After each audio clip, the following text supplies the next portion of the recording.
Hello friend, welcome to my YouTube channel. Today we will discuss knowledge representation. So knowledge representation means how can you represent your knowledge. Means knowledge representation means कि आप आपकी knowledge को किस तरह represent कर रहे हो. तो knowledge representer is and the reasoning इसके RR it's represent the informations from the real world. जो real world information होती है वो कंप्यूटर में कैसे अंडरस्टैंड करता है, कैसे अंडरस्टैंड करता है और कैसे यूटिलाइज करता है उस नॉलेज को, और उस नॉलेज की मदद से कौन से एक्शन वो परफॉर्म कराना चाहता है. तो this knowledge and to solve the complex problems like communicating with the human beings and using the natural language. So knowledge representation मतलब ये होता है कि जब भी आप आपकी नॉलेज को लेकर जो भी आपके पास नॉलेज है उसके हिसाब से आप कौन सा एक्शन परफॉर्म कराते हैं. And diagnosis medicals. So types of knowledge कितने प्रकार का होता है. नॉलेज होते हैं 5 तरह के. First is the declarative knowledge, procedural knowledge, heuristic knowledge and Meta knowledge and structural knowledge. Descriptive knowledge declarative knowledge होता है वो डिक्लेरेटिव सेंटेंस में लिखा जाता है जिसका मतलब होता है आपको कुछ पता हो, you know something about that and the concept and fact. It's all about the declarative sentence. And procedural language is some procedure or some task. कुछ भी टास्क आपको दिया जाता है उसको आपको परफॉर्म कराना होता है स्पेसिफिक नॉलेज को लेकर. And the heuristic knowledge means होता है सम एक्सपर्ट की मदद से सम स्पेसिफिक डोमेन के नॉलेज को आपको रिप्रेजेंट कराना होता है. मेटा नॉलेज का मतलब होता है कि आपको नॉलेज अबाउट द नॉलेज पता होना चाहिए. जो भी आपके के अंदर नॉलेज है, जो भी कंप्यूटर में स्टोर नॉलेज है उसके अंदर का नॉलेज मतलब मेटा नॉलेज मीन्स होता है knowledge about the knowledge. Structure knowledge होता है relationship among the various concept and fact also. So उनके अंदर क्या रिलेशन है, एक इन्फॉर्मेशन दूसरे इन्फॉर्मेशन से किस तरह रिलेट कर रही है. ये होता है आपके टाइप्स ऑफ नॉलेज. अब इसके बाद हम पढ़ेंगे diagram cycle of knowledge representation. तो first is the perception is the input query where the some knowledge can be represent, and then the two concepts. First is the learning where we can learn the new things, and the other is the knowledge representation. And the knowledge, with the help of knowledge representation, the computer can perform the reasoning as well as the interpreting and understanding, and they can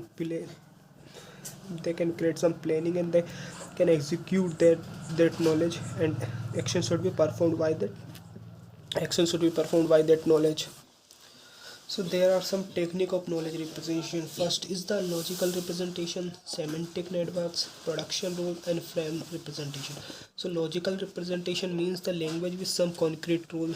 It's have some concrete rule. इसमें सब concrete rules होते हैं जिसकी मदद से आप prepositions और कुछ एम्बिग्यूटी लगा के उस सेंटेंस को लॉजिकल बनाते हैं.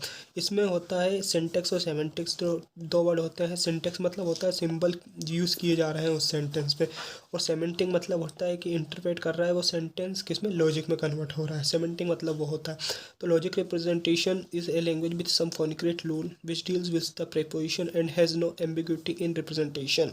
It consist of precisely defined syntax and semantics which support the sound inference.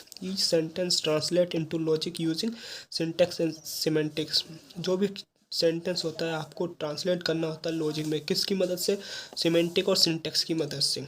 दूसरा टेक्निक होता है semantic network. Semantic networks work as an alternate of predicate logic for knowledge representation. In semantic network you can represent your knowledge in the form of graphical network. Means you can आप इसमें आपके network, आपका जो भी knowledge होता है उसको आप एक ग्राफिकल नेटवर्क के फॉर्म में क्रिएट करते हो. मतलब एक नेटवर्क दूसरे नेटवर्क से रिलेशन बनाता है. एंड जो the network consist of nodes, ये नोट्स कंसिस्ट करता है जिसका मतलब होता है जो नोट्स होता है वो रिप्रेजेंट करता है ऑब्जेक्ट को, एंड जो आर्क्स होता है वो रिप्रेजेंट करता है आपका relationship between those object. So is a and kind of are the two relation in semantic networks. So advantage क्या है इसके, एडवांटेज ये है कि ये एक मीनिंग ट्रांसपेरेंट मैनर में एक सेंटेंस को क्रिएट कर देते हैं, और ये सिंपल और इजी टू अंडरस्टैंड होता है क्योंकि ये रिलेशन के फॉर्म में हो जाता है. इसका डिसएडवांटेज ये होता है कि जब आप इसको कंप्यूटेशनल टाइम में जब इसको आप नॉलेज एक्सट्रैक्ट करना चाहते हो, जब ये कंप्यूटेशनल टाइम बहुत ज़्यादा रहता है रन टाइम पे, ये इंटेलिजेंट नहीं होता क्योंकि आप इसके अंदर नॉलेज कौन दे रहा है, ह्यूमन दे रहा है. तो इतना ही लिमिटेड वर्क करेगा जितना वो ह्यूमन उसके अंदर नॉलेज देगा.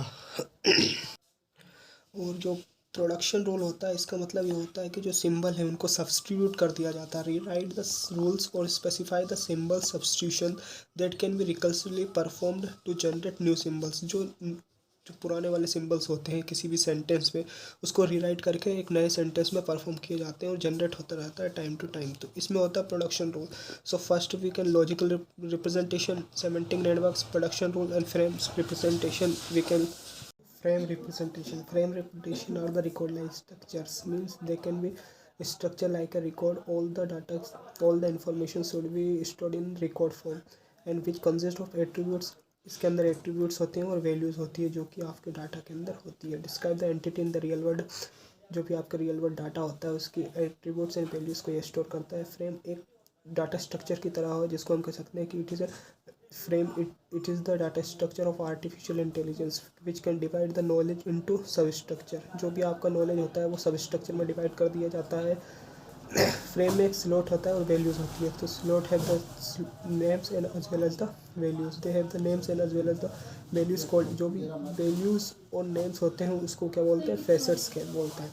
सो ये एक एग्जांपल है, ये स्लॉट है एंड ये वैल्यूज़ है। Slot means it's book. So the name of books is Python. Python is the value and the author is the slot and the Richards is the value.